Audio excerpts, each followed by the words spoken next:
Go. Go. Good evening, everyone. Welcome back to our Sabado nights. This is Kaloy Siwa, and I'm with Mr. James Reyes. Ako yun. Yes. Welcome back.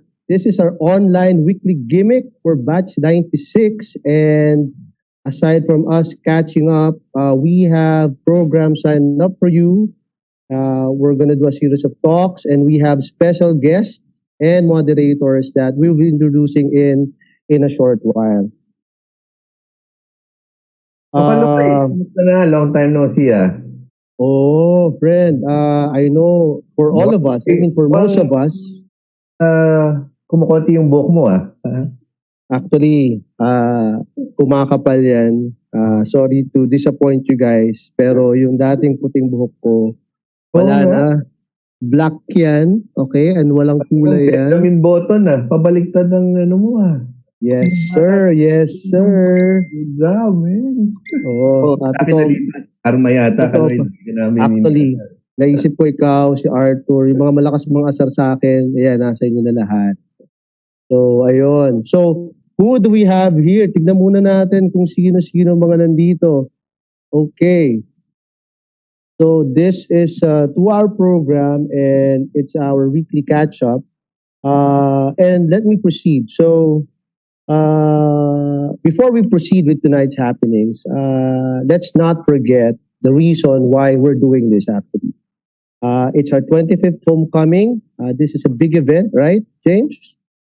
Yes, so every year, Kaloy, diba? For the past 5 years, uma-attend tayo dyan, and we saw naman how the batch prepare, no, for the homecoming nila, no. So this is our year, so we should make it really a very successful event, no. Yes, and as a batch, of course, we want to give back to our CSA community. But before we do that, let's not forget the sponsors who made this possible. And we have a lot of actually sponsors from our batch, from our friends who are helping us make this event a memorable one. So James, can you read down our sponsors for this event? Okay, so one of our sponsors is M Corporation. It was established in January 2006. January 2006. It's engaged in mining and mineral trading. Kaloy, who's next? Manila Media, no? Ito, it's headed by our very own Ella Evangelista Martelino, no? Alam mo naman, last week nakinig din ako, no? Talagang proud owner si Ella ng kanyang company because sorry guys, that's me and my goat. Yan ang aking ringtone para talagang kakaiba. Actually, yan ang ano ko mamaya, pang-asar ko sa inyo pag merong maling humirit. But okay, let's continue.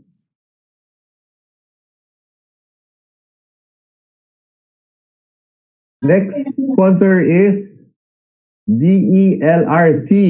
This is headed by, of course, ang poging-pogi, Mr. Alexis Atutubo. Nice. Okay, our next sponsor is Johnson & Johnson. So no need for an introduction, but This is care of our very own Elaine Villaverde. And then, siyempre, hindi na magpapahuli. Ang the 521 Collective, headed by our batchmate, Miss Nestle Gutierrez. Okay. Our next sponsors, we have your Kamla Incorporated and our very own Arthur Evangelista. Hindi natin leading. yan. Oo. Akala ko Sino ba yan? hindi nyo nilagay yung picture ni Arthur. Sana picture niya nilagay nyo. Ultra Company, IOKI Digital. We also have Diamond Rent-A-Car. I believe this is Quincy and Living Concepts. So guys, those are our sponsors and you can all view them in our official webpage, csaforever.net. So yung details, you can check it out.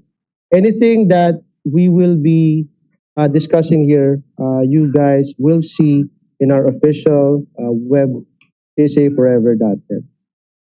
So, Okay, now, csaforever.net. Ayan. yes, so easy. Kumbaga, alam naman dati, kanta-kanta pa tayo ng CSA Forever, CSA Forever. Pag merong hindi makaalala niyan, okay, malamang hindi kayo taga-CSA talaga. But, other than that,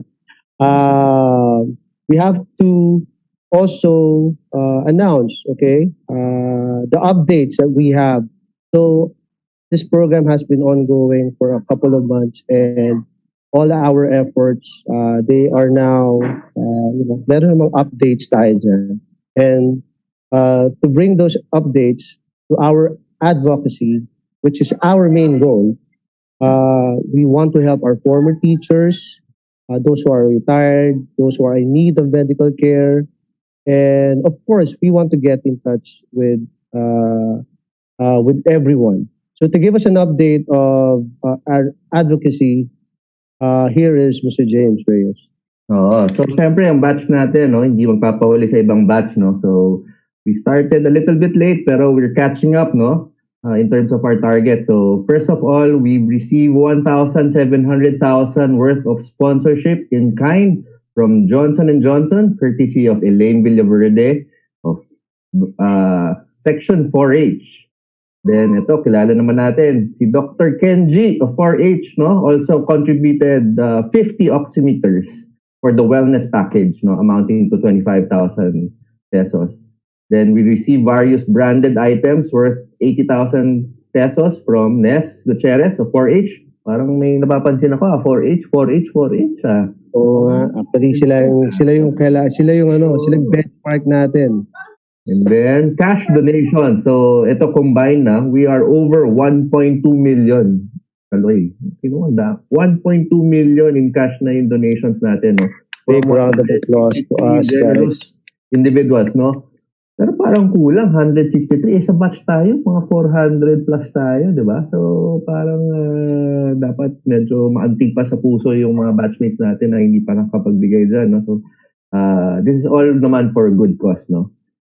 Individuals from all 10 sections. Then we have top 4 donors na sections, no? 4H. Then followed by 4A, 4G. Woo! Class ko yan. And then, then yung fundraising natin, more than 200,000 ang na-raise, no? Naalala mo ba yung mga iba-ibang fundraising activities natin? Yung bowling, Yes. ano pa ba yung mga ginawa last year? Sayang, Well, no? we will get there. Yeah, we sayang yung mga fundraising na lined up, but we actually have programs to replace those, and we will touch on those as we go on further. So ito So grand total, I'm very proud, but we can still do more, guys. No, it's 1.6 million in cash and in kind raised by our batch. So very good, guys. Very good. So galing. Guys. James, thank you for the update. So guys, more than the update that James has, read to us, we would like also to tell you that we're not yet done. So we still have a few months to go, and you can get in touch with your class representatives. I know they're very active in reminding ikaw din, isa ka doon, Kaloy, di ba? Oh, kaya nga eh. Oh. Ako sa 4F, I don't remember everyone, but for 4H, But we have an active group. So guys, I just want to tell you, if you don't know, if you haven't heard of it, reach out to your class representatives. They will be more than willing to provide you with the details so that we can continue to increase, okay, the advocacy funds that we are gathering for, for our beloved teachers and our classmates. So it's not yet done. Just reach out to them, and we still have a lot of time. And we are just so proud and happy that everyone is really doing their part. Yep. Even this hard times, everyone is doing their part. Doing as much as they can for our advocacy. Remember, no, this is only once in 25 years, no? So, di na mauulit to, no? Unless talagang swertihin tayo, maabot tayo sa 50th natin. But, let's grab this opportunity to help our teachers and our fellow classmates. That's true. That's true. So, guys, you've heard about our advocacy. Watch out for it. Support it. Again, csaforever.net. You would see kung kanino mapupunta yung ating ginagather na funds. And this is all for a good cause, and really nakakataba ng puso once we complete this and see yung mapupuntahan nito. Now, moving forward, we also have merchandises. So we are selling items to remember this homecoming buy, and of course also to raise funds. So yung mga merchandises na are up right now in our csaforever.net, part of the proceeds will go to our advocacy as well. So guys, also support that. We have tote bags. May nakita ko nag-comment wala bang design na pang lalaki? Si Tops yata yung nakita ko dati nag-comment doon. Actually, Tops, meron Tops. Yung tote bag mo, color gray. So, kulay nung pantalon natin. Okay ba sa'yo yun, Tops? Okay? No, but kidding aside, tama. I think the design actually is really good. Yung uniform ng girls natin. And we have two designs. So we have, I forgot the name, but we have two designs for the tote bags. It's very affordable. It's useful and it's really helpful kasi we're trying to avoid eco-friendly pa, di ba? Eco-friendly, that's it. And of course, you can always, be proud. Pag nakita mo, Oy, Agustinian ka, bumibili ka rin ng isda? Of course, syempre, di ba? And we also have, what's this? The charms. Okay, we also have yung charms. So the charms, you can also find that in csaforever.net. And, naku, may phone-in question agad, may ng Google agad. Meron. But the charms, this is, you can personalize this. So at the back of the charm, if you're gonna offer this to other batches, we can personalize this and ilalagay natin doon yung batch nila, that detail. So pwede din raw pendant, Kaloy, yung pendant. Okay. So guys, support yung mga merchandise natin. It's, it's one of those things, after this, hindi nyo na to mabibili, hindi nyo na to ma-acquire. So this is the only time that you'll be able to get this. So don't miss out. Ako before I was able to get the Seiko watch, no. It's one of the first few owners ako, no. So it's pinapakita ko sa anak ko, no, and I'm proud, no, of having that watch. Sabi ko, yan ang ipapamana ko sa iyo. So yun lang. Buti hindi sabi, ay, Dad, gamit na. Wala bang Tiga CSA din naman yung anak ko, so at least may makaka-relate. Well, okay, so our next, aside from the merchandises, you can all see that in csaforever.net. We also have, hold on.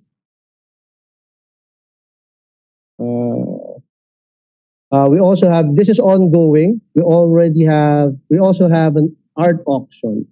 So last week, Mike introduced to us the art auction. It's a silent bidding. Participate in this online art auction. I think this is a good practice for us. And again, this will go towards advocacy. We have great artworks there from various artists, and it's all for a good cause. I think right now we already have 29 artworks. Wow, dami. Nice. Yes. Some of them are really nice. Yung iba, I know, are made by up and coming. But other than that, you can see already in the screen, no, the artworks.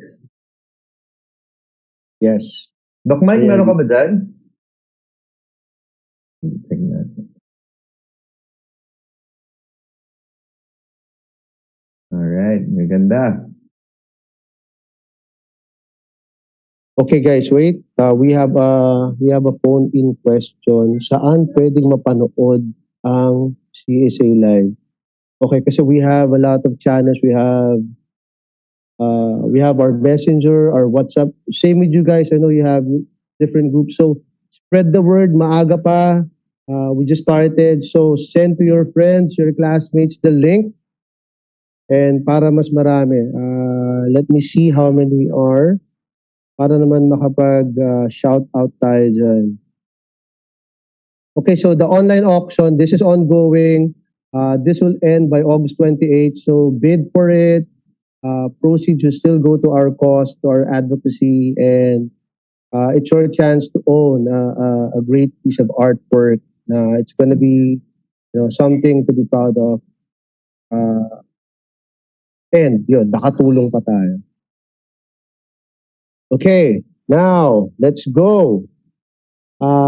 In this event also, we would like to introduce, or we'd like to remind you that about the Gold Eagle series. So we're all familiar about the gold standard for CSA students, the Gold Eagle.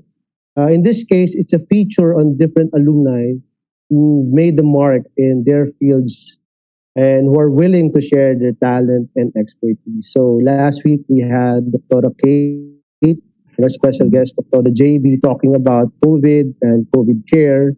And this week we have a different topic, but it's significant to to our time right now.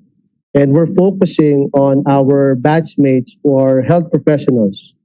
They are our very own frontliners, and they are the ones working silently and working 24 hours, working really hard to help us go through this pandemic. So that's our Gold Eagle series, and continue to support that, listen in, and help us spread the word. So for tonight's topic, Kaloy, ang ating title is VACC to VACC, no? Truth and Lies about the COVID-19 vaccine. To VACC. VACC Very, to VACC. very VACC. So it's VACC with a V, okay? Yes, VACC to VACC, no? And not a K, but a C, VACC to VACC. So again, truth and lies about the COVID-19 vaccine. No?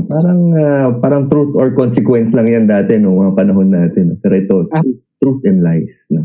Actually, maswerte nga tayo ngayon dahil we have the internet to tell us about yung myth, about yung mga totoo that we need to learn about vaccines. Dati, kwento lang na matatanda yung yung mga alam natin eh. So hindi natin alam kung ikaw ang promotor dyan sa mga kwentong ganyan eh. Totoo, di ba? Hindi ko alam kung totoo yung mga sinabi sa atin ng mga tito natin, tita natin. Pero ngayon, we are happy, and we are actually maswerte tayo dahil we have our very own frontliners, our very own batchmates to tell us what's real, okay? Yung i-debunk nila yung myth. Ano ba yung mga alam yung myth dati nung panahon natin? Kasi magandang maisip yan dahil it's something na pinaniwalaan siguro nung iba, pero hindi naman pala totoo, nakakatawa lang. James, ano mga example ng mga pinaniwalaan mo na hindi naman pala totoo? Alam ko yung pag Holy Week, bawal masugatan kasi hindi raw gagaling. Mga ganun. Yan, totoo. Sino dito ang mga naniwala? Pakitaas ang kamay. Okay. Marami bang hindi naniwala? Ako, ang naalala ko yung kapag nakagat ka daw ng aso, magiging aso ka rin, aalulong ka daw. Alam mo yun, yung mga ganun. Hindi ko narinig yun, ngayon walang narinig sa'yo yan. Narinig ko. Di ba? Parang inimbeto. And then narinig ko, pwede mong sipsipin pala. Pwede mong sipsipin yung pag kinagat ka ng aso, sipsipin mo, sa kalagay mo ng bawang. Hindi ba ahas yun? Okay. Pwede. Oo, basta kinagat ka. Pero sa akin lang, parang kung lalaki ang kalaro ko at nakagat ng aso, bahala ka sa buhay mo. Pero kung yung kalaro ko na babae, yan, pwede yan. Yung mga ganung yung mga ganung Sabado nights, maaga pa, pero sige parang medyo nagpapahiwatig ka na ng ano. Pero let's be serious muna Kaloy, no? So, nakaka-proud na to see our batchmates being successful in their fields of expertise, no? Not only here in the Philippines, but also around the world, no? So, we're very fortunate to have our, tandem, no? Kambal, no? Kambal Toko, no? Na experts, no? Na Dr. Michelle Tinitigan, who is the Chief of Health Education in San Francisco Tobacco Cessation Consultant, and she's a volunteer clinical assistant and a professor of family and community medicine. So we also have Dr. Rochelle Tinitigan, kanyang Kambal Toko, who is the Module Chief Adult and Family Medicine Department in Kaiser Permanente, San Francisco. She's a Chief of Volunteerism, no? So, grabe, advocacy pala talaga niya, Chief of Volunteerism. And also a Volunteer Clinical Assistant Professor. So, kayo naman nun. Oo. So, this one, the effort that they showed, no? All the way from US to be able to be part of this endeavor is really, something, no? Na nakaka-inspire, no? That no matter how far you are from the Philippines, you can still do something, no, to help us. No? James, ang galing, isang segment pa lang, double header na. Oo. Ano? Kasi dalawa sila eh. Isang segment pa lang, double header na. Wala pa yung main natin, double header na. Kasi you have Michelle and Rochelle, the Tinitigan twins. Tama ba, double header? Anong naalala mo kay Tinitigan twins nung high school tayo? Well, pwede ko bang sabihin? Hindi ko yata pwedeng sabihin. Pero naalala ko sila. They were... Naalala ko rin, pero hindi ko sila kinakausap kasi masyadong baka... medyo tayo dahil sila yung mga nag-i-English lagi. No? Naalala ko niyan si Hector. Well, Hector is the other half of Michelle.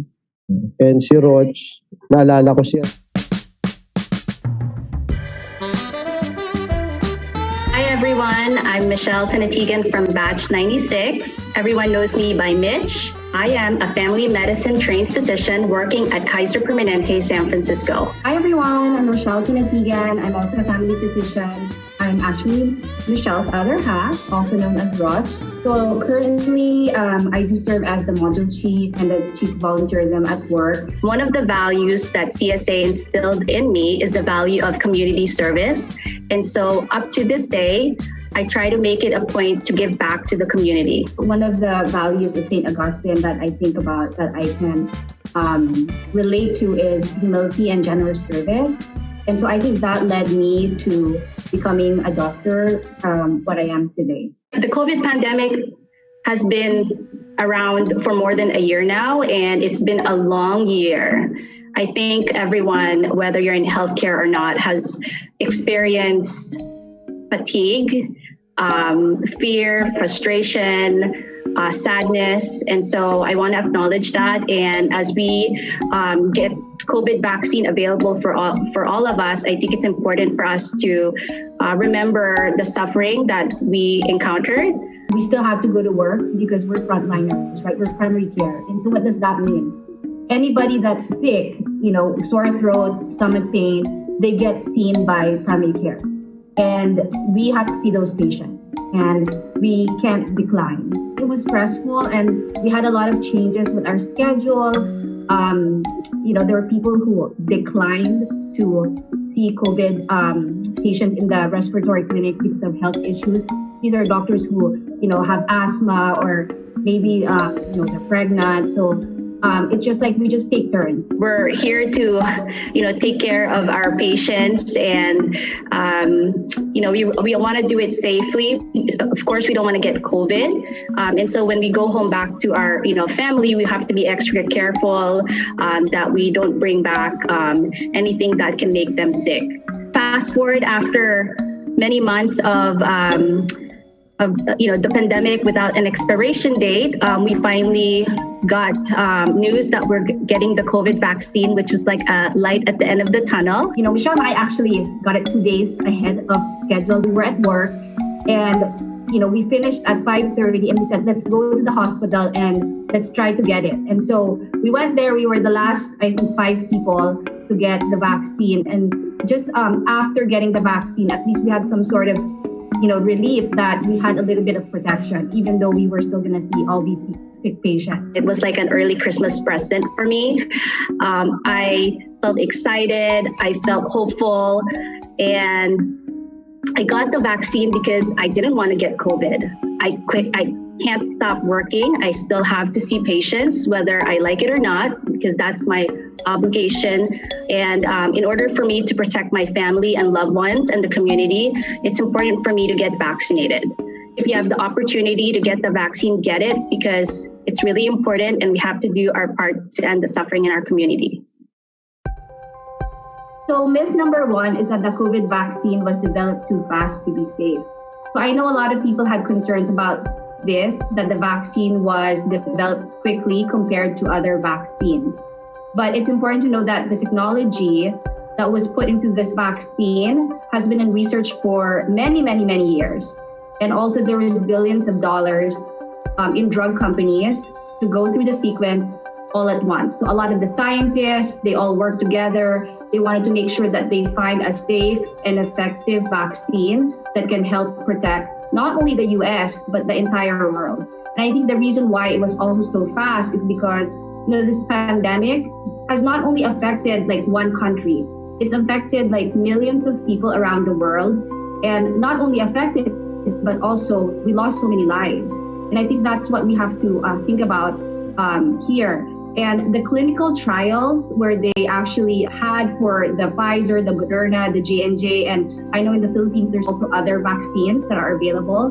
They had thousands of participants of all ages, different genders, different ethnicities and races, so that they can make sure that this is safe, not only for like Filipino people, but for everyone. Myth number 2, the vaccine will create issues if you're trying to get pregnant, or if you're pregnant, or if you're breastfeeding.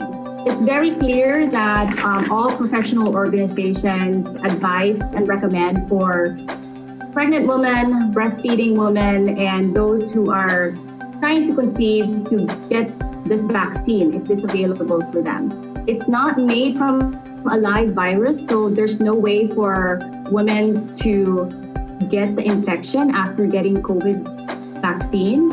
And even though there are no clinical trials on pregnant women, we know that the data on non-pregnant women, the data safety has been very safe.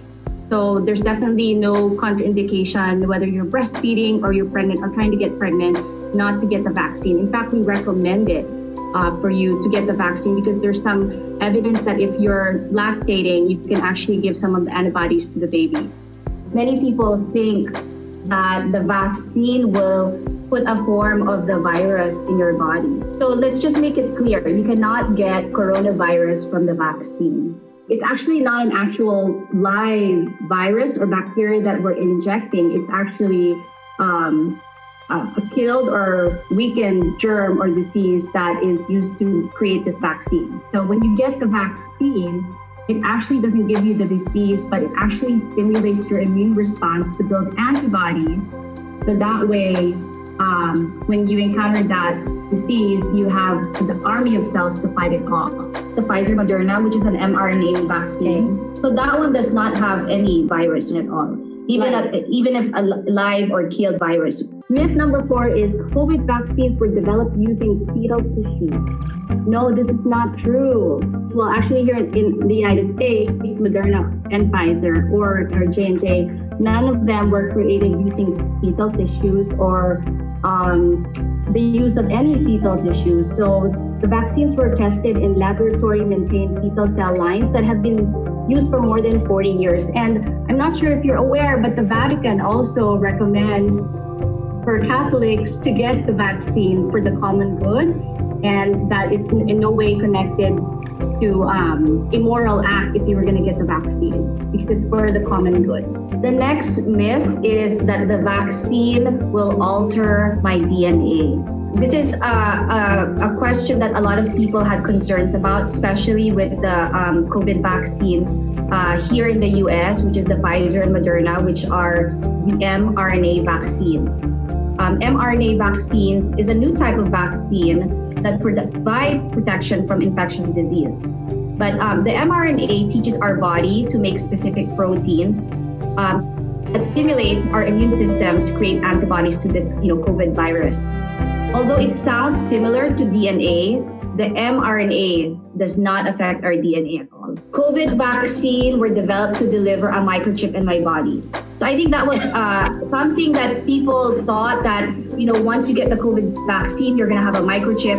No, let's not even go there. There's no microchip in the vaccine. It's really important for us to get the COVID vaccine because there's been studies that even if you get mild symptoms, some people, down the line after 6 months, they're still experiencing some symptoms related to COVID. They're called the long hauler syndrome or COVID syndrome. And so, your lungs are affected, your nerves are affected, your brain, your heart.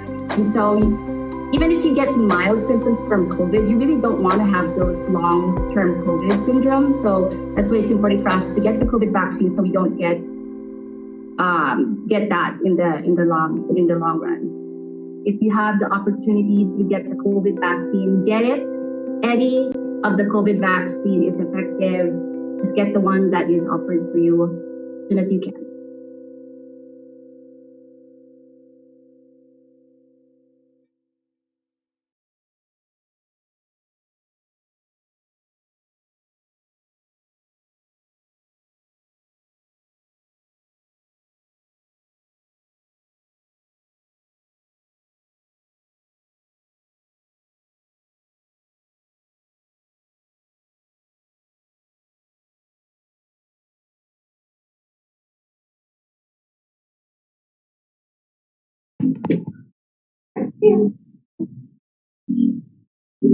So guys, there you have it. You just watch our very own Michelle and Rochelle Tinitigan.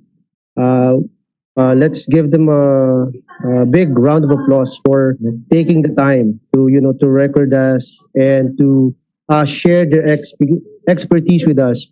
Unfortunately, they cannot go live right now kasi nasa San Francisco sila. But let's appreciate the effort and let's give them a round of applause, guys. Thank you, Dr. Mitch, Dr. Roch. No? So, magkamukha pa rin kayo. Good job. Sorry. Pati profession, pareho pa rin, no? Talagang hindi mapaghiwalay, no? Oo. Alam mo, napaisip ako dun parang grabe, no? Talagang kambal talaga sa lahat. Sa lahat talaga. Kung may kapatid siguro si Hector, baka nangyari pa yun. Well, okay, guys. So, csaforever.net, you can find everything there. Our advocacy, our merchandise, and also sa YouTube in the YouTube video that you just watched. Please click subscribe and ring that bell. Marami pa tayong features. There are a lot of things that we have in store for you. Marami pa kaming ilalagay doon. So, to keep you updated, hit that subscribe button. Now, ngayon na, please, ikaw, nakikita kita. Paolo Elicanio, nakalike ka na pala. Yeah. And also, if you want to have an interactive, if you want to be part of this interactive Zoom meeting also, I've posted in Zoom, in YouTube, our Zoom meeting ID. So guys, join us as well. Pero Kaloy, may tanong ako sa'yo. Ano yun? Nagpabakuna ka na ba? Hindi pa. Kasi ako ay part ng A4. That's why. Pero magpapabakuna ka ba? Of course. I know how important it is. And, I know I've been reading about it. And I know how it's going to be helping everyone, to really stop this pandemic that we are having. Yep. So ako, I was fully vaccinated last May 20. So I'm very fortunate, one of the few fortunate people to be able to get those 2 doses na. So I'm fully protected, but I'm not complacent because I know may risk pa rin na I can still get COVID, no? So that's still important to take note, Kaloy, no? before Yes. full dose, 2 doses ka na ng vaccine, pwede ka nang gumimik at gumala without No, necessary hindi. precautions, no? But still have to wear face mask, no? Para not only to protect yourself but also to protect your family and your coworkers, no? So to introduce again our speaker, ito medyo sa atin na Philippines, no? At least may local context kasi sila Dr. Mitch and Dr. Roch, though for sure naman same concepts naman yun, but they're more of the Pfizer and Moderna vaccine. Sa atin dito yung ibang vaccine. So we're very fortunate that Dr. Tricia Subido Cariño will be our guest speaker, no? Our doctor, no? So Dr. Tricia is, I will introduce her again, is the... Again, yes, please introduce again. Yeah. Basahin natin yung credentials so that malaman ng mga batchmates natin na what she will be talking about is really something that they need to hear, and it's going to be useful for making them decide about the vaccine for themselves and for their family. So James, take it away. Yep. So she's really an expert because she's a fellow of the Philippine Pediatric Society. She's also a fellow of the Pediatric Infectious Disease Society of the Philippines. She is the Pediatric Infectious Disease Specialist and head of the section of the Pediatric Infectious Disease ng Cardinal Santos Medical Center, no? And she's also a member of the COVID Technical Advisory Group. So she knows what she's talking about. And member of the COVID Vaccination Task Force of Cardinal Santos Medical Center, no? Aside from that, she's also part of the Research Institute for Tropical Medicine, RITM. She's the training officer for Pediatric Infectious Disease, nakakabulol, and the head of the Employees Health Services COVID Response Team, head of the RITM COVID-19 Vaccination Program. So alam na alam talaga ni Dr. Tricia what she's talking about later when it comes to the vaccines.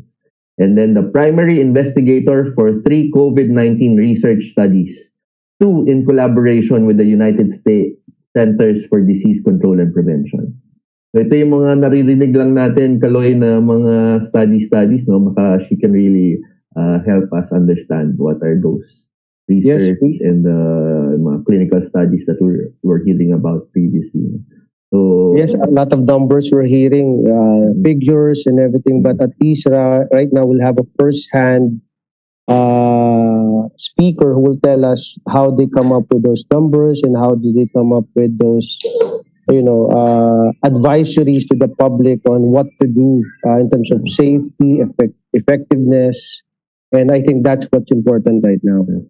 So Tricia is already on board. Hi Tricia, how are you? Good evening. Dora. Hi James, hi Kaloy. Hello batchmates. Hello. Good to see you. So take it away. Makikinig na kami ni Kaloy kasi ang dami namin kailangan matutunan, no? From Yes, we will listen to you now. Okay, so again, hello batchmates. So I was tasked by Dr. Kate Leritan actually to give a short talk on COVID vaccination. So I have no conflict of interest to declare. For this slide, I'd like to thank Elaine and Kaloy for giving me photos of CSA 96 and of course my 4I classmates. I'm 4I. So thank you for the photos and ayan. So this was 1995 to 1996. I think this is mostly my 3E class and my 4E class. And of course, since Elaine submitted pictures there for each class here on. So, and si Arthur Misolo dito for being one of the sponsors for this event. So now let's get to know our COVID-19 vaccine. So in the Philippines, we have 7. In US, we only have 3, Pfizer, Moderna, and Astra. But in the Philippines, we have 7 vaccines with EUAs granted by the Philippine FDA. So these are Pfizer, Astra, Sinovac, Sputnik, Janssen, Covaxin, and Moderna. So among these 7 vaccines, 4 are already rolled out in the different LGUs. So this table just summarizes the available COVID vaccines here in the Philippines. Again, as you can see, our mRNA vaccines are Pfizer and Moderna. Actually, in terms of efficacy, they are on the lead. But for the others, the efficacy of the COVID vaccines ranges from 50 to 95%. But let's not look at just protection from any COVID, because when we say protection from any COVID-19 disease, it may be asymptomatic, mild, moderate, and severe. But what is important is that all the COVID vaccines with EUA in the Philippines have 100% protection from death and hospitalization from COVID. Now, let me tell you a story. So, last January, Feb, so we were all so excited because the COVID vaccine was coming to the Philippines, and actually we were trained for the Pfizer vaccine. But then, of course, the tables turned, and we were, after 1 month of extensive training for the Pfizer vaccine, we were told that another vaccine will be the first to arrive in the Philippines. So, March 1, 2, 3, I had a lot of text messages, Viber messages asking me, Doc, magpapa-inject ka ba? So, magpapabakuna ka ba? Itong vaccine din ba kayo sa RITM? Will you get the vaccine? So, eto nga, I think si Annalie pa to eh. Itago na lang pala natin yung COVID vaccine sa Sinovac. So, hindi ba daw ako na tatakot maging Chinese after Sinovac? So, medyo nonsense yung question. Pero the thing is, the rollout for the Sinovac vaccine was voluntary. But, we have to think here. We have to think beyond the vaccine efficacy. We have to think what's available. And actually, sabi pa nga sa akin ni Ryan, magpapabakuna ka nung galing sa China. Diba? It's so So I think we have to keep the politics and trust the science. So of course, I got the vaccine. So why did I get the vaccine? So I'm a frontliner. I see COVID patients. And of course, I want to protect my family and I at the soonest possible time.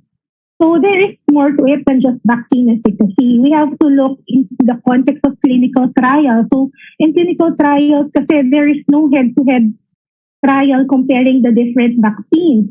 There are different populations, and some include the elderly, some include the comorbid, and some just include healthy individuals. Of course, we have to put into consideration the availability and the accessibility, safety, and for me, it was the prevention of severe disease. So, you can think long and hard or wait for the vaccine or the higher efficacy to arrive. But, ang sabi nga nila, aanin pa ang bakuna kung ang kabayo ay patay na. So, you have to get the vaccine when you can. So, it prevents severe COVID, and it's one more step towards ending the pandemic. So, what are the side effects of COVID vaccine? So, wala namang perfect na vaccine, di ba? There's no vaccine that's 100% safe. So, of course, we're gonna get some local and systemic reactions, like you can get pain, redness, or swelling at the injection site, or some systemic reactions like headache, fever, or muscle pain. But these are all treatable, no? So, you can just give paracetamol or pain reliever, and that's okay naman. Less common are, of course, rashes and coughing, sneezing. But again, this is treatable. The rare side effect of the vaccine, ito yung ayaw natin mangyari, is anaphylaxis. Because anaphylaxis is an emergency and it is life-threatening. But this is rare.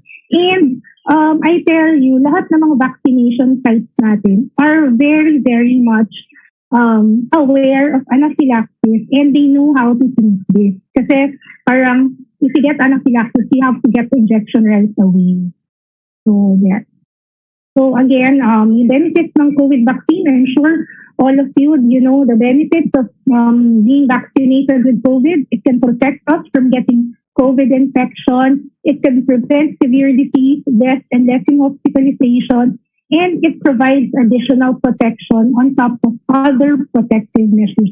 So again, additional protection lang pa lang to. So we still have to wear masks, face shield, do physical distancing, and of course, hand washing.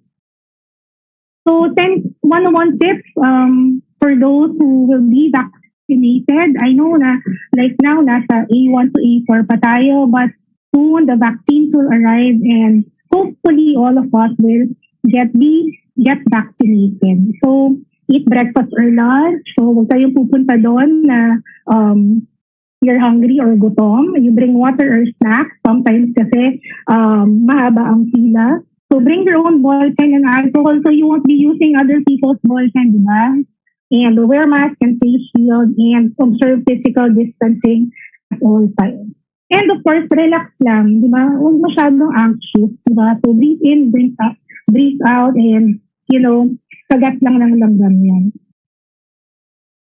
So, let me talk about COVID variants. I know na-touch na to ni Kate last week, but there's what we call variants of interest, variants of concern, and variants of high consequence. So dito tayo sa variants of concern because these variants causes increased transmissibility. So meaning mas nakakahawa siya.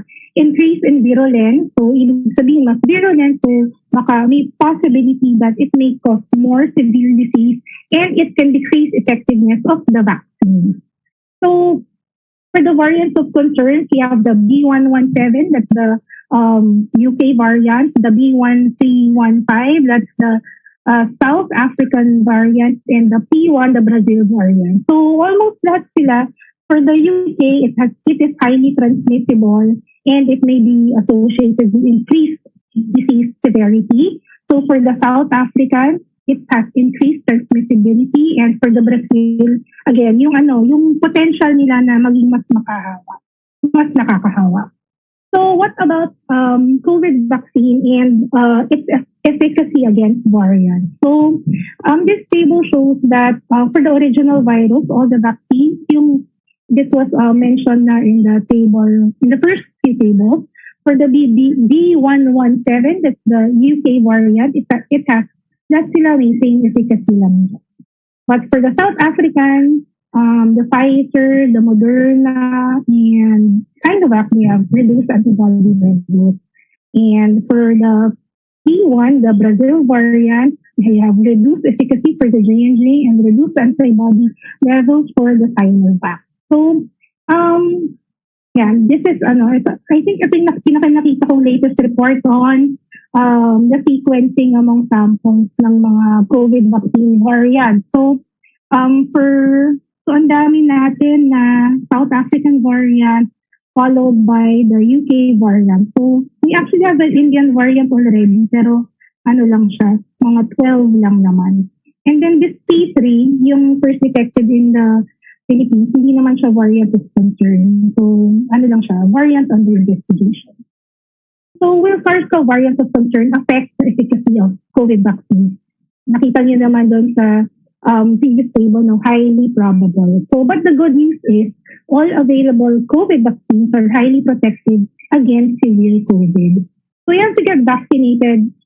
I can't really say now kasi, di ba, nasa A1 to A4 pa tayo. But when the opportunity is there, so get vaccinated because the less infectious occurs, there's less transmission, and there's less risk for mutation.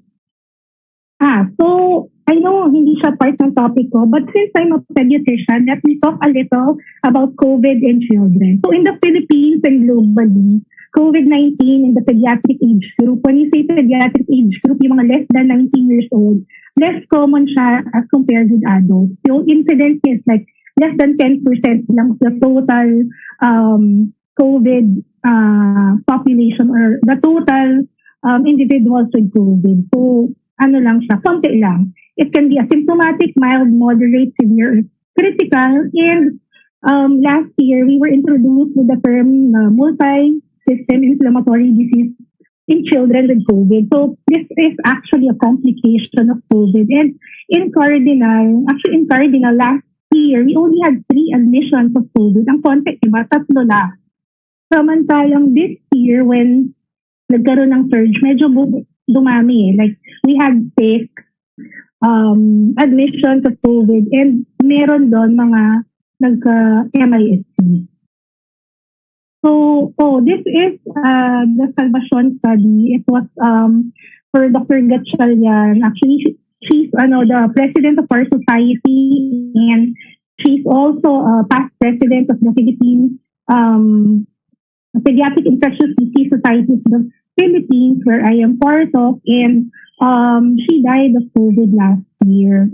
So dito, we actually got the cases from different hospitals, and they reported to us, and we were able to look into 559 reported cases of COVID in children. But this is a small portion lang of over the 90,000 pediatric cases, those less than 19 years old, na na-report in DOH. So 559 lang to. And as you can see, ito yung may mga tao-tao dyan. So 22% were asymptomatic, 40% had mild disease, 23.6 were moderate, 6.8 had severe disease, and 6.8 had critical disease. So actually, this is medyo biased because yung mga na-report na cases are those who were admitted in the hospital. So you can see, parang 10% lang dito yung outpatient, and 89.6 were hospitalized. So we assume that dito sa 90,000 nito, majority nito ay outpatient lang. So they were not admitted in the hospital. Bihira lang kami mag-admit ng pedia patients unless they have severe disease. So yes, so for the clinical manifestations in children, it's almost the same as adults. So they can have, hindi lang, not all dapat parang it can be just one symptom and you're gonna be suspecting na they have COVID. Actually, in hospitals now, once you have fever or cough or any respiratory symptoms, you get swabbed na kagad. You're a COVID suspect. Okay, so because we're in a pandemic right now. So for children, fever, cold, cough, difficulty breathing, decreased appetite, diarrhea, vomiting, abdominal pain, seizure, sore throat, headache, loss of smell, myalgia, loss of taste. Those are the symptoms we see in children. So the others, I don't think important na to for you guys to know. So diba, I think like early this week, the FDA approved already granted EUA for COVID vaccine for children less than 12 to 18 years old. But the PPS and the Philippine Pediatric Infectious Disease Society of the Philippines, we acknowledge that children may be vaccinated with NGA approved COVID-19 vaccines. However, we have a global shortage. We have limited vaccine supply. And as I mentioned earlier, children account for like 10% only of the total population who have COVID. And so that's why PPS and CDC recommend that older and more vulnerable age groups be prioritized. And once the country will have adequate vaccine supply, children with comorbidities may be given vaccination. So I think that's I'm almost done. I'm almost finished. So last Saturday, my class, me and my classmates and I, had a catch-up party. So we had fun in our catch-up party, and this was organized by our president, Rachel Thompson, Alexis, Millet, Mike, and sorry pag hindi ko na na-mention yun. So anyway, we had a raffle there, and I won, okay? I won. And this was the painting I won. So this painting was by Dr. Mike Solomon. So thank you, Mike, for this very, very beautiful painting. And the painting is entitled Grateful for the Sunset for We Get to Live Another Day. So this painting was really moved me, no? So it's a beautiful painting. And Mike was telling us the story behind this painting. And she said that this was back in 2020 when kaka-announce lang na may ECQ, and she was really crying daw in the bathroom, and she's not the type of girl who will cry daw, ganon. So, she was crying because at that time, we were to train na the residents and the doctors who will see COVID patients, who will do intubation. Kasi parang when you do intubation, yun yung pinaka-risky. Yung mga anesthesiologists natin like Mike. So that's one of the most risky things to do for doctors. Because, di ba, it's aerosol, so mas at risk sila to be infected with COVID. So, she was crying because she feared for herself, she feared for her family, and then she feared for the residents, of course. So, but Mike was brave, di ba? So, in a world where not everyone wants to be brave, parang doctors become brave. Kasi if not us, then who, di ba? So, this is a very, very beautiful painting, Mike, and thank you very much for it. So, there, I think this is my second to the last slide. A year ago, one of my good friends, Dr. Nicole Pereira, came with this initiative for children to make get well letters or to patients and letters to doctors, and we received a lot. We received a lot of COVID letters, and one of my favorites was this. It said, "Dear patient, there is hope." So there is always hope, and ngayon we are 1 year later, 2021. We still hope for a better tomorrow. So this photo was taken last recently lang, this Monday. So that's me with my residents, Kat and Fish, and we were behind our masks. We're smiling because we were about to discharge one of our patients who had a complication of COVID, and we are hoping that for no more deaths, no more COVID admissions, and we are surely hoping for a better tomorrow. That's my last slide. So, from Ryan and I, thank you, and kamsahamnida. Thank you.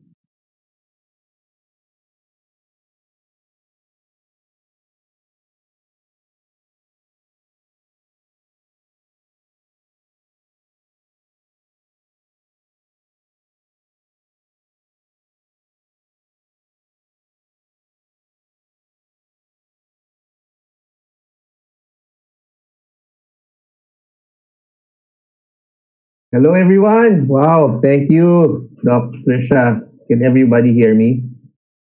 Oo nga.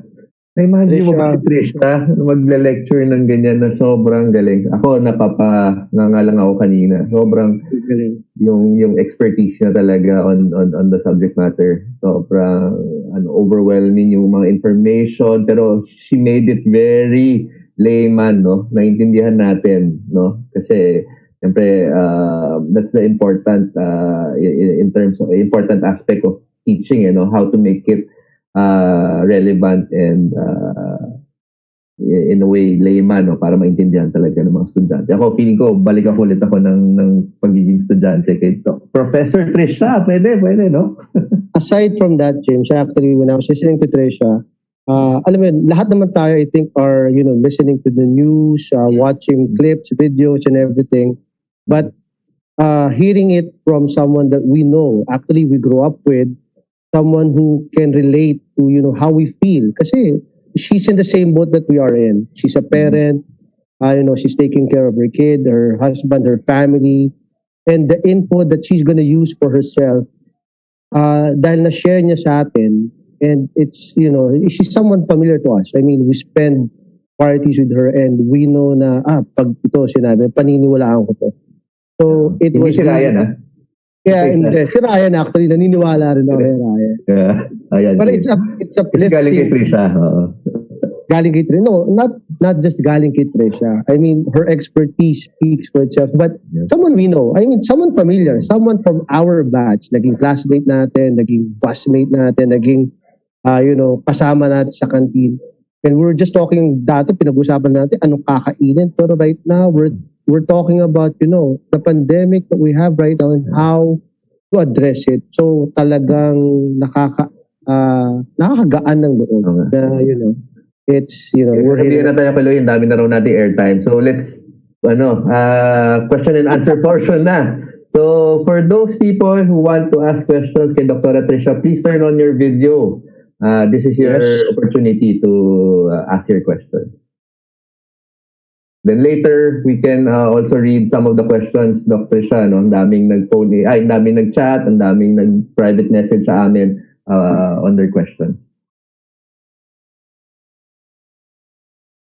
Okay, do we have any live questions out there? Uy, I'm seeing somebody. Hi, Jo! Itataas ang kamay. Hi! Sorry medyo inayos ko yung sarili ko muna. Nakakahiya Ayun. Ako, I have a question. Good to see you guys. Ako, I have a question. Tricia, I'm so proud. We could tried yan kasi syempre classmate kami niya na third year. I have a question. Kasi ako, I'm planning to get the vaccine but my concern is that I'm classified as obese. So, if ever man nakukuha ko ng vaccine, is it actually okay kahit obese ako as classified or how does that work? So, thank you, Jo, for that question. So, actually, kasama ka sa A3, di ba? So, people or persons with comorbidity. So, sa mga, dyan, di ba? Sa mga obese, if your BMI is high and you're classified as obese, you should get the vaccine. Why?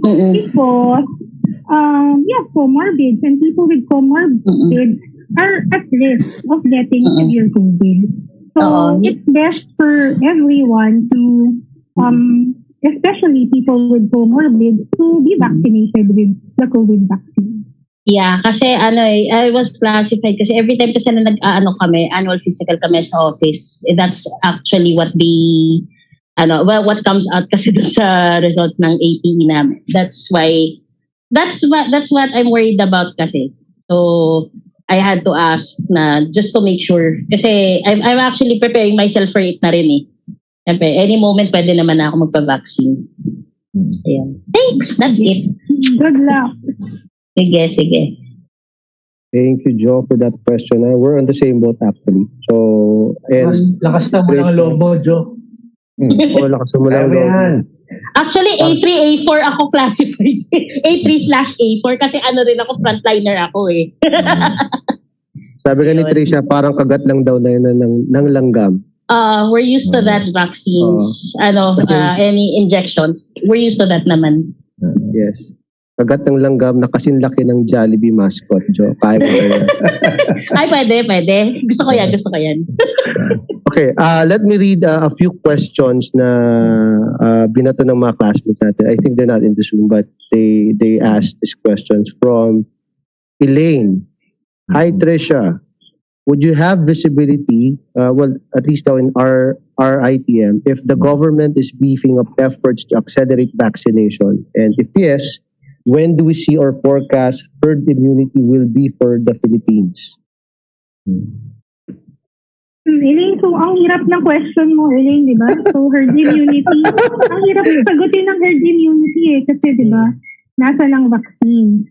And ilang percent pa lang ang ating nababakunahan. So, for herd immunity kasi, we have to vaccinate at least 70% of the population. And, I think the vaccine is here to stay. But with the vaccine, and if we prioritize those groups at risk or the special population, diba, ang pinakamagagawa natin is we can lessen hospitalizations, we can lessen deaths due to COVID.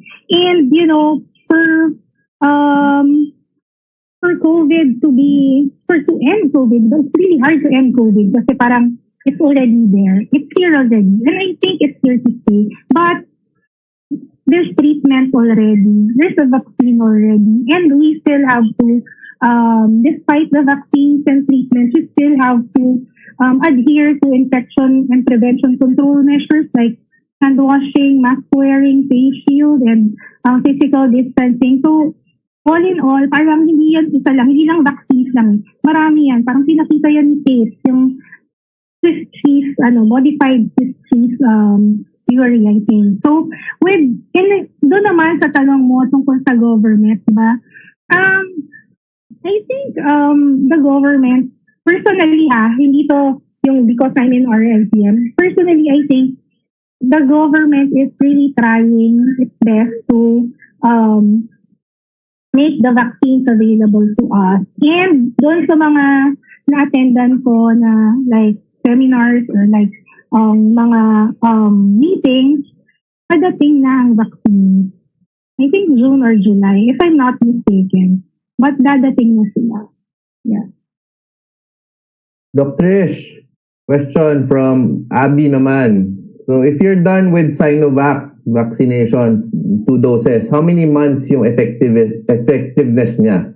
So I think two-prong questions, yung kailan siya magte-take effect at saka how long yung effectiveness niya. And then let's say after a certain number of months, is it possible to get another vaccine? Like for example, a Pfizer or a Moderna? Sige, ang daming questions niya. No? So hi, Abby. So, thank you for your question. So, first, gaano katagal efficacy ng Sinovac vaccine or how long will my antibody need to develop na-develop dahil sa Sinovac vaccine? Gaano siya katagal maglalast? So, actually, hindi natin alam.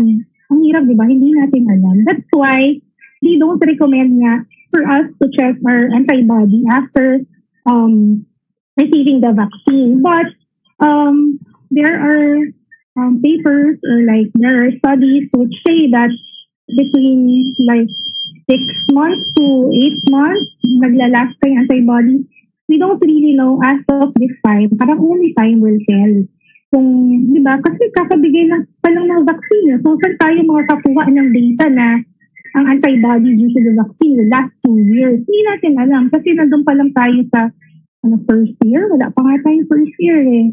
So, there. So, now the question regarding getting another vaccine or getting a booster after the first 2 doses, again, wala pang data. So, there are clinical trials now mixing vaccines, diba? Like, nabigyan siya ng Astra, then bibigyan siya ng Sputnik, bibigyan siya ng Pfizer, Astra, parang yun ang mix and match. Pero again, ang Sinovac, wala pang mix and match. But, theoretically speaking, wala namang masama if you get another brand like after a year or so. Pero wag na muna siguro ngayon. Parang let it, bigyan nyo ng chance. And I think naman, based on the clinical trials and the ongoing studies, we get antibodies naman even from Sinovac vaccine. So, yun lang. As of now, wala pa tayong recommendations. But I think soon naman, meron. Kasi, tingnan mo yung flu vaccine natin. Parang, this year, bibigyan ka ng flu vaccine, itong brand. Next year, ibang brand naman. Diba? So, theoretically speaking, pwede. Diba? But, the thing here is, yung safety? We don't know the safety yet. At yun yung ating inaabangan. The safety profile of giving 2 different COVID vaccines. So, Dr. Trish, another follow-up question, no? So, nabanggit mo yung safety, no? So, Adi is asking, how safe is the vaccine for kids? I'm worried about the unknown long-term effects for the young ones because this vaccine is new. Yeah, so for kids kasi, so again, dun nga sa, diba, nabigay na yung EUA for the Pfizer vaccine. Emergency use. But of course, we can wait pa rin naman for the for more clinical trials, for more safety data regarding this vaccine. So that's why yung position ng kids and PCS is di ba, allocate muna natin yung vaccine dun sa adults. And then kung halos okay na yung mga adults, that's when we can give to children. And unahin natin yung mga may comorbidities na bata. So, ang hirap pa sagutin dahil bago pa ito. Parang everything is evolving pa. Dr. follow-up question. When will it be available sa mga clinics ng mga private doctors?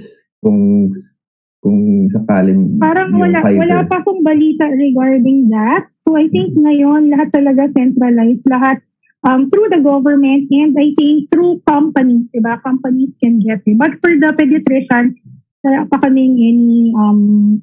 kaming balita na it will be provided to pediatricians here in the Philippines. Wala pa. Okay. Meron din tayong another question from Milet Casalancio. Wow, Milet.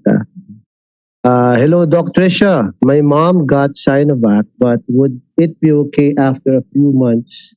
Can I get her vaccinated with Pfizer? What's your thoughts on cross-vaccination? So, hi, Milet.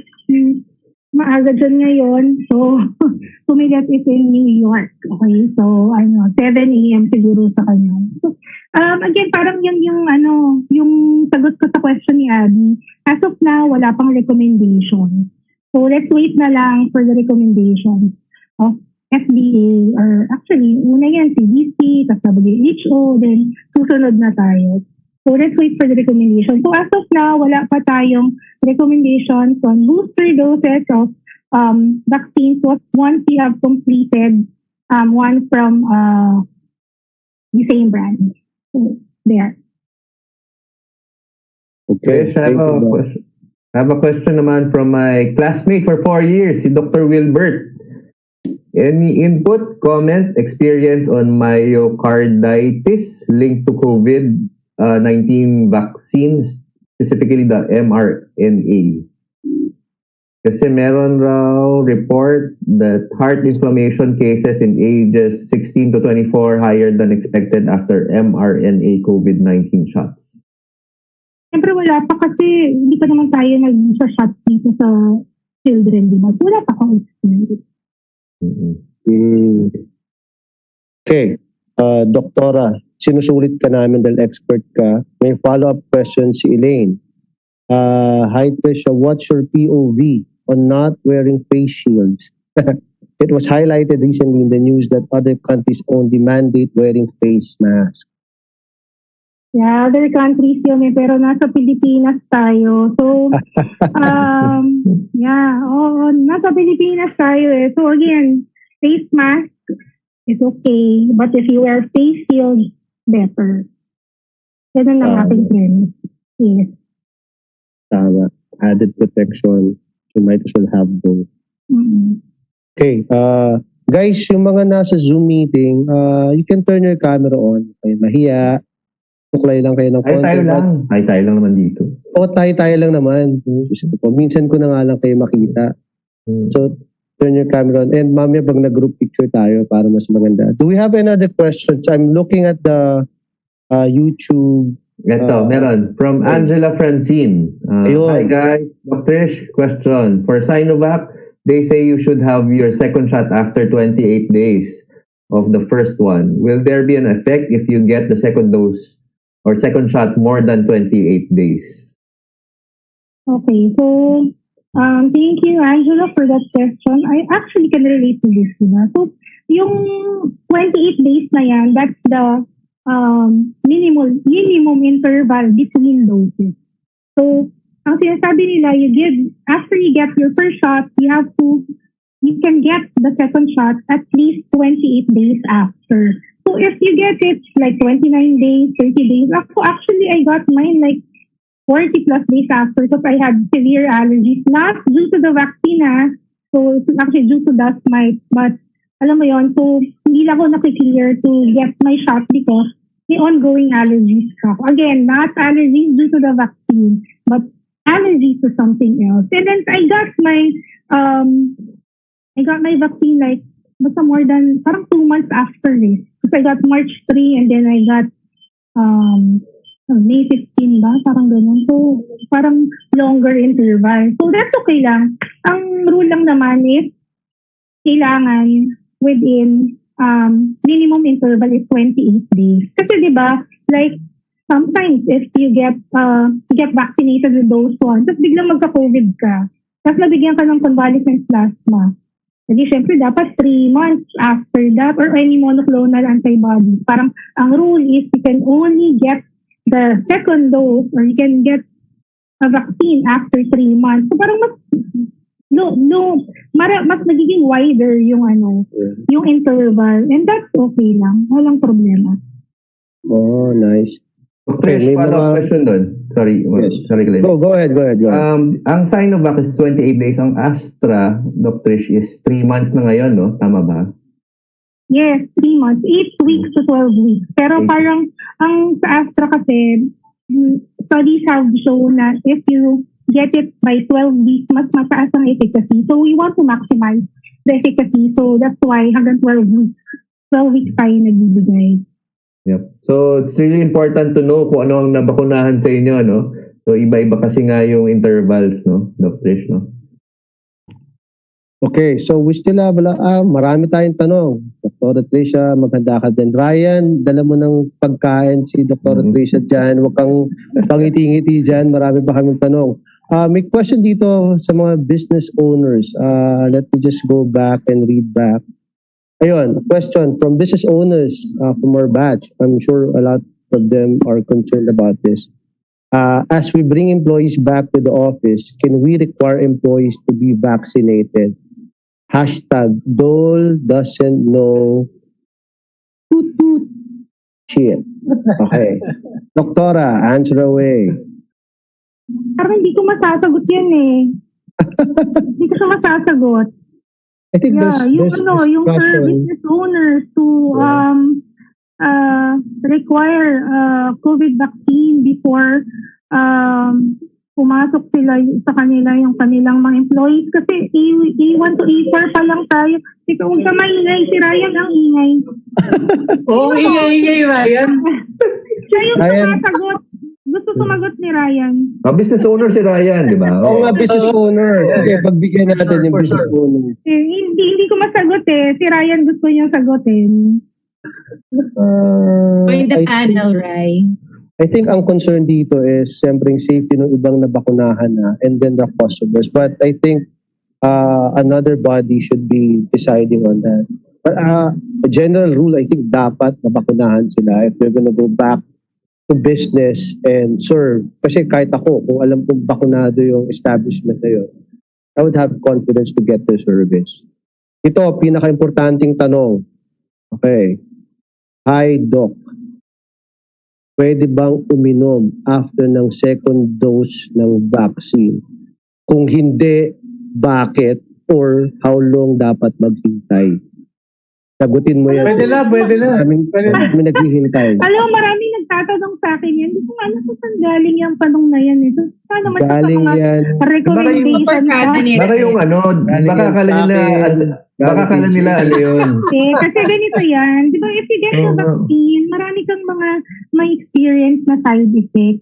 Paano kung ang side effect pala na ramdaman mo ay dahil sa pag-inom mo ng alcohol? Diba? So, Dahil sa hangover pala. Oo. So, I think yun yung reason behind it na huwag ka muna uminom, huwag ka muna magpakalasing kasi, di ba, we have monitoring of what we call AEFI or adverse events following immunization. And everyone's required to report if ever they feel any adverse event. So, kung uminom ka, after your first or second dose, di ba dami mo nang naramdaman na hindi mo na alam kung dahil ba yun sa bakuna or dahil sa ininom mong alcohol. Hindi totoo yan. Pero in behalf of everyone na umiinom, Arn, maraming salamat. Taas ang kamay ko sa iyo sa pagtatanong niyan.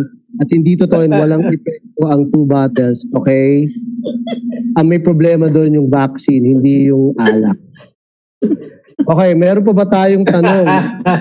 Actually, ito, mukhang para kay Ryan to. Masarap ba ang andok lechon baka? Since kanino pa gustong sumagot, Ryan, sagutin mo to. Masarap ba yung andok lechon baka? Hindi pa niya natitikman yun. Ay, Bakit makintab yung labi? Ako sasagot. Mukhang kumain ng lechon yan, makintab yung labi eh.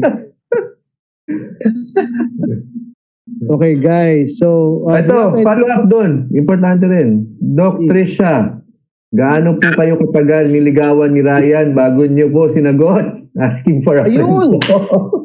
Teka lang, baka baliktad. Ako yung niligawan kasi. Yeah. Hindi ko matandaan.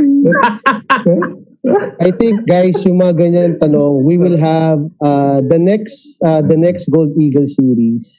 I think i-allot natin para dyan yung sa mga lumang lottery. Bigyan natin ng 5 minutes si Ryan. Bigyan natin ng 5 minutes si Ryan. Magtanong kayo sa akin. Alam ko rin yung mga lecture ni Tricia. Sa akin kayo magtanong. Yes! Ikaw nagtatago ng notes no? Ganun.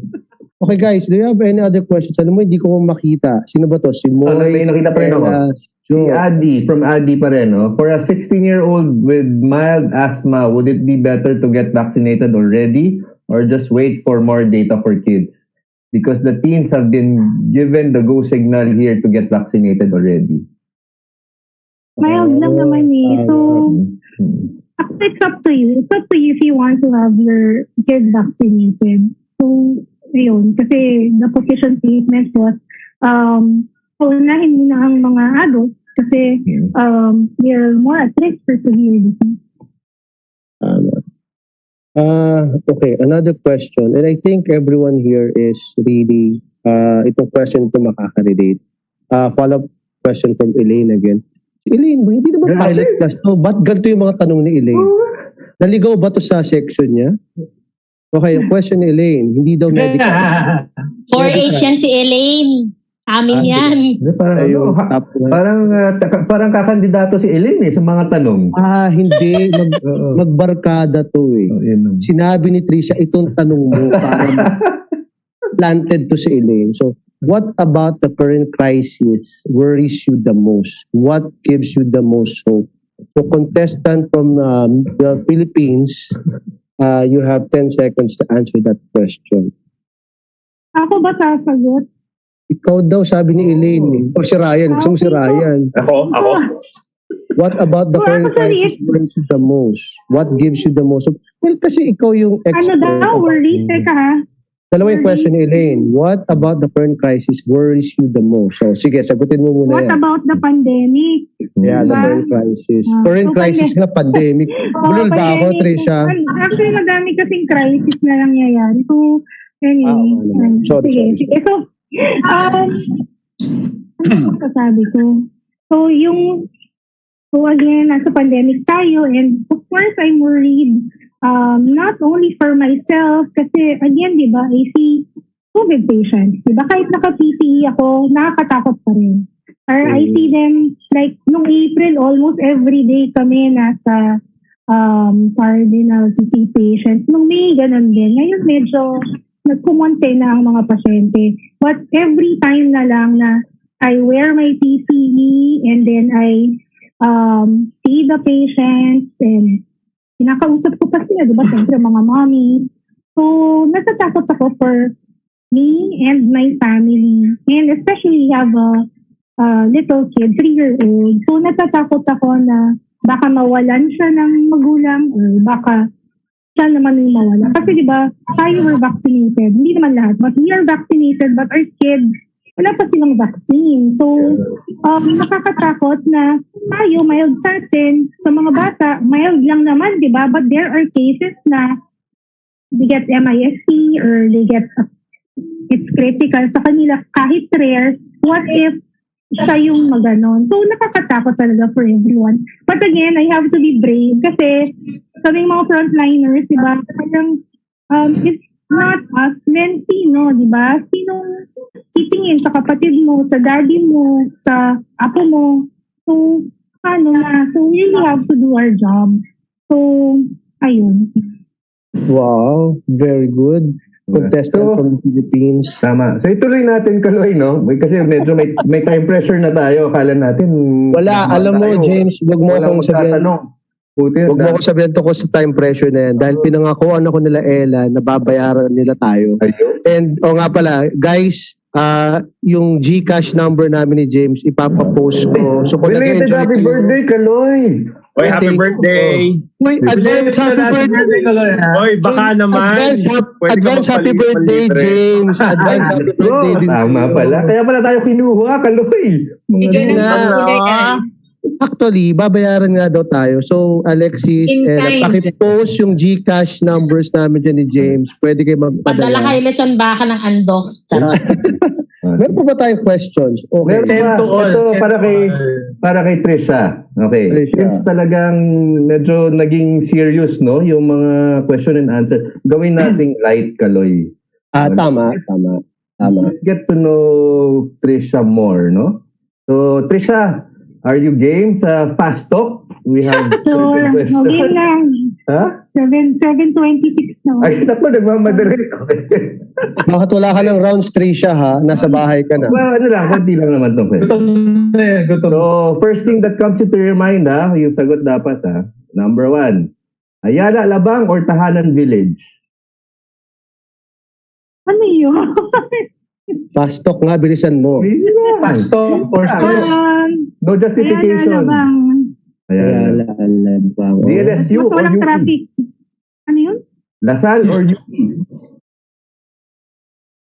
Lasal? Lasal? Talaga, ha? College. Pediatrics or infectious medicine? Infectious. RITM or Cardinal Santos Medical Center? Cardinal. Oh. Japan or Korea? Korea. Oh. Tennis or volleyball? Volleyball. Diamonds or stocks? Diamond.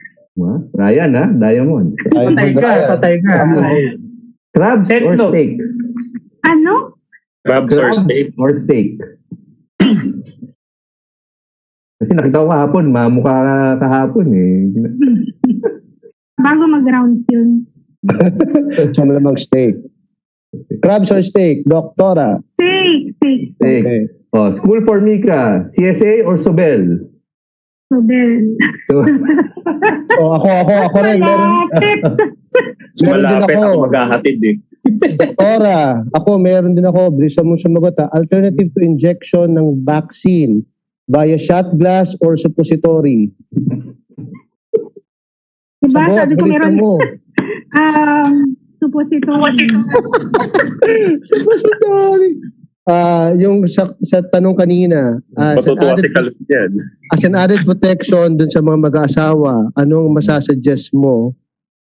Face mask or face shield habang they're doing their intimacy? Face shield. Face shield. Para makita yung mukha. I understand. So ito, kunyari, nagtatampo ka at gusto kang sa UN. Ano ang gusto mo? Cariño Brutal or Acosta Brava? Yeah! Siyempre, Cariño Brutal. Good! Cariño Brutal. Alep? Ayan. Ang galing, ano? Ikaw ang pinili, right? Naging talk show. Oo, syempre. Ito naman, oh. Lumabas sa mga boy abunda dyan. Ako po. Well, we touched on a very serious topic, but of course, more than that, we know we're doing our part, and we have to make sure na nag-enjoy naman lahat. So, do we have something to tell the guys about what to expect sa next show? Meron ba tayong Meron yata next muna topic? tayong entertainment number. Oh, yes. Meron nga pala. After pa yung After pa, sorry. entertainment. After pa. Oh, yan naman. Okay. Ano. So, again, guys, CSAforever.net, everything that we touch on tonight, our sponsors, our merchandise, our affiliates, you can check them out at CSAforever.net. And just to recap, our sponsors, So, we'll call on Moy. Ayun nga pala, sorry. Yeah, happy everyone. Good evening, batchmates. Thank you for attending, and thank you, Doc Tricia. Thank you sa Tinitigan twins, mga Dr. Tinitigan and Dr. Tinitigan. Yeah, next week, I'd like to make it, kung pwede, no? Let's make it a bit different, no? We're planning sana na music and memories naman ang dating natin. No? So, may trivia tayo, may konting quiz, and then we'll talk to some musicians. And then, we'd like to invite you na magkaroon tayo ng konting parang small party while and after ng ating Sabado nights. No? I'd like to thank din yung lahat ng frontliners natin, lahat ng medical people na tumutulong sa atin for being aware of what is happening and what to do. And thank you for the host this evening. Kaloy, James. Thank you, Ryan. Pinayagan mo si Tricia. Mukhang nagpaalam pa sila sa'yo bago makadating kay Tricia. Thank you, sinundo mo at hindi mo pinag-grab. And of course, baka Ella, meron kang idadagdag for everyone na nakaligtaan ko for our next Sabado nights.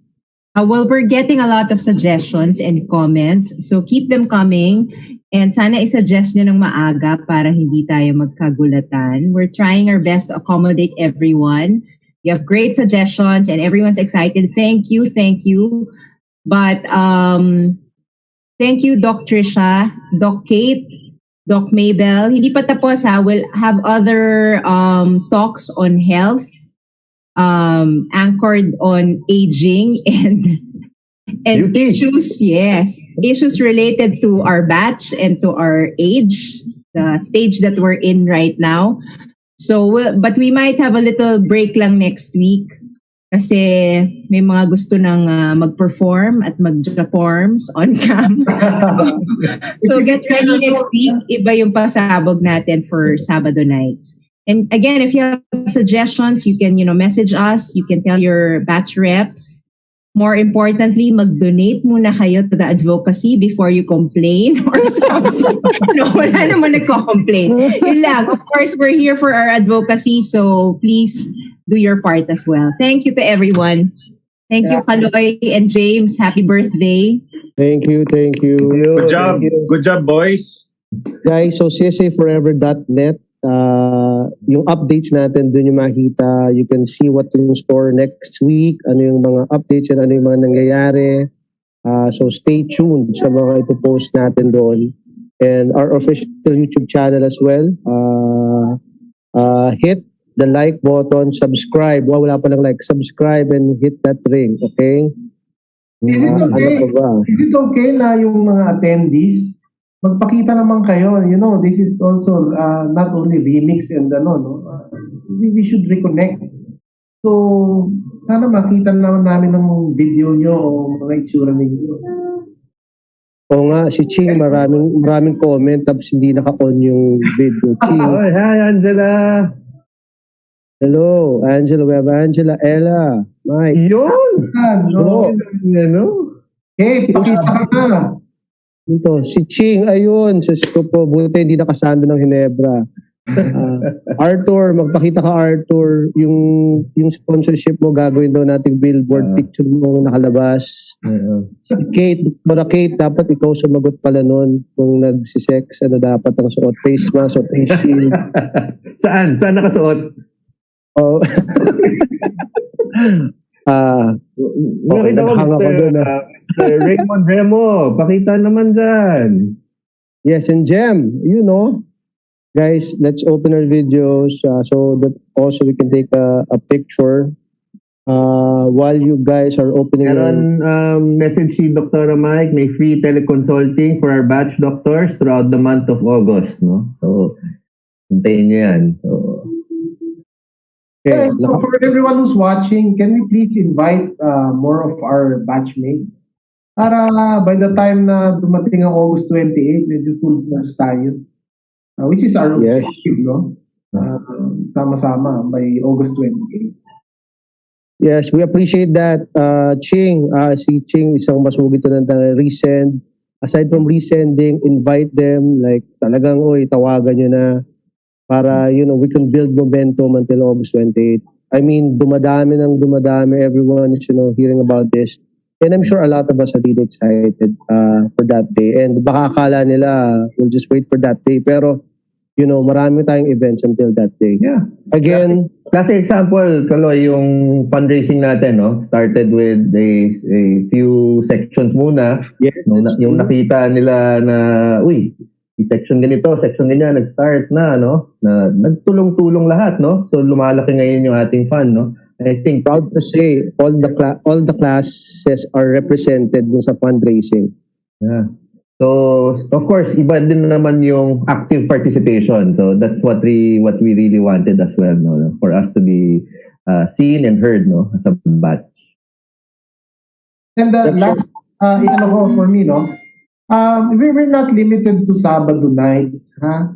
If your class is organizing something, it's not limited to be shown sa Sabado nights, no? So kung meron kayong ready dyan na performance ng class nyo, meron kayong gustong ipasikat against dun sa ibang mga section, ipakita nyo na, then we can stream it online sa ibang araw, no? So, good idea. Yeah, kumbaga, sobrang saglit na lang ng August, so let's maximize from now until yung mga remaining days. I think gawin nating contest yan. Let's stop all the classes na gumawa sila ng, something to present, sa series natin ng Sabado nights.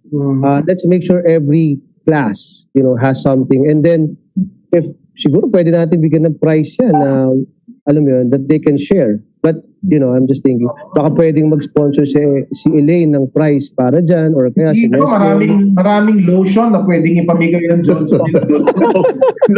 Kikinis tayo niya. Hindi magkukulang ng prizes. Lotion, saka... Dapat pala tanong natin, lotion or powder? O nga, Elaine, papakisagot, lotion o powder? Ano ang mas mabenta sa Johnson & Johnson? Yeah. Okay. So yun, guys, the next topics, if you have suggestions, like Ella said, 25 years, isipin nyo. Right now, we're talking about our current situation, but of course, we have a lot of things to talk about and reminisce about, and just have a good laugh about. So suggest those things. We'll try to do something about it, and yeah, let's keep the activities coming. Before that, let me just read again our sponsors for making this possible, for making the Sabado Night series possible. We have M Corporation, we have Manila Media, we have Vel RC, Johnson & Johnson, Elaine, ikaw na bahala sa lotion or sa powder. 521 Collective, we have Kamla, Mr. Arthur Evangelista, Ultra, IOKI Digital, Diamond Rent-A-Car, Living Concepts. Thank you very much. And we also have sa csforever.net, we also have our affiliates. So right now, this is Joma Mana, so Hitch Pro, for all your needs. From Joma, makita niyo naman siya active siya sa social media, and a lot of people are attesting to his product. So let's support our batchmate sa Hitch Pro. Okay guys, and the merchandise, the tote bag, and the charm, at pag sa lalaki, pwede daw gawing pendant. Okay? Or choker. Kung kay Ryan, choker yun. Okay. So, Bakit choker kay Ryan? kapag nilagay niya sa leeg niya yun, kahit na... Sa'yo, Kaloy, pwedeng false tip mo. Pakimute si Ryan, please. So, again, Dr. Tricia, we would like to thank you for your presentation, for our back-to-back.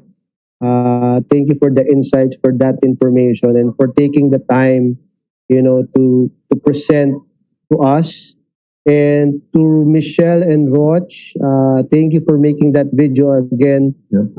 Paabot nyo na lang sa kanila na, natuwa kami. At huwag nyo nang sabihin nagkamali ako kung sino yung asawa ni Hector. Pero please, give them our thanks. Magkamukha kasi sila, so alam mo yun. Okay, yung sinisip-sip yung aso. So, wala na, debunk na natin yun. Okay? Sinisip-sip yung aso yung sinisip-sip pa. Time's up na, guys. May band pa. May band. Oh, yes. So, Introduce the band. We want to thank Introduce Paolo the band. Manuel for getting some of the top musicians to participate in our Sabado night. So every Sabado night, meron tayong performer. Thank you, Paolo. So tonight, sinong performer? James and Kaloy. Si Kaloy yung mag-introduce niya. Idol niya yan. favorite ko to, guys. Mga kanta nito, talagang ito yung mga soundtracks of our life.